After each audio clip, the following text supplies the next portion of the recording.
Hi! இன்றைக்கி என்ன recipe செய்ய போகிறேன்னா, பானிபூரி செய்ய போகிறேன். Evening snack recipe. வாங்க எப்படி செய்கிறதுன்னு பார்க்கலாம். அதுக்கு தேவையான ஒரு வெங்காயம், 2 தக்காளி, கொஞ்சம் கொத்தமல்லி தழை, புதினா, 2 பச்சை மிளகாய் எடுத்து நல்லா பேஸ்ட்டாக அரைச்சிக்கிறேன். தண்ணி விடாமல் கொஞ்சமாக மட்டும் விட்டு அரைச்சிக்கோங்க.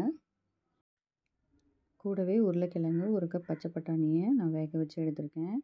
அது நல்லா மசிச்சு எடுத்துக்கணும்.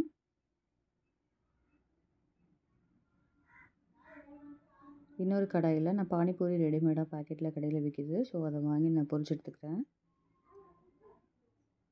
தேவையான அளவு நம்ம அதுக்காக பொரிச்சு எடுத்துக்கலாம்.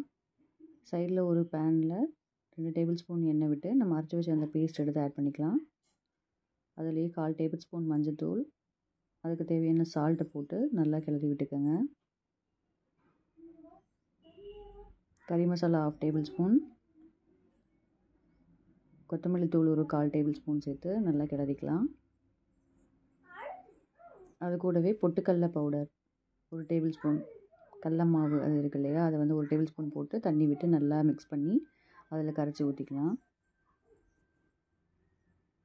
கொஞ்சம் கெட்டிப்பதமாக வரதுக்காக நம்ம அதை செய்கிறோம். அதுக்கப்புறம் தண்ணி நமக்கு தேவையான அளவு விட்டு கொதி விட்டு எடுத்துக்கணும். இப்போ அந்த பச்சை வாசனை போகிற வரைக்கும் நல்லா வணக்கிட்டே இருக்கணும். அதுக்கப்புறம் நம்ம வேக வச்ச அந்த உருளைக்கிழங்கையும் பச்சை பட்டாணியும் சேர்த்துட்டு தண்ணி நல்லா விட்டு கொதிக்க விடுங்க.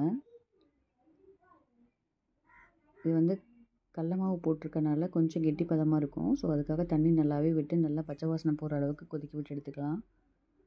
நல்லா கொதித்ததுக்கப்புறம் மேலே கொத்தமல்லி தழை தூவி எடுத்துக்கலாம்.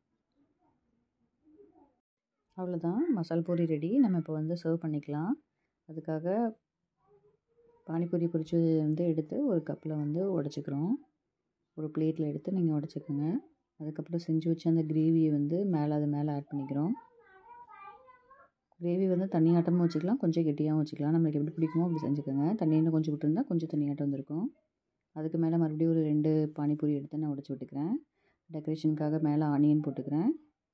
அதுக்கு மேலே கொத்தமல்லி தூவி எடுத்து சர்வ் பண்ணிக்கலாம். டேஸ்டியான பானிபூரி ரெடி. வாங்க சாப்பிட்லாம். இந்த மாதிரி வீடியோஸ் வேணும்னா லைக் பண்ணுங்கள், கமெண்ட் பண்ணுங்கள், மறக்காமல் சப்ஸ்கிரைப் பண்ணுங்கள். பாய்.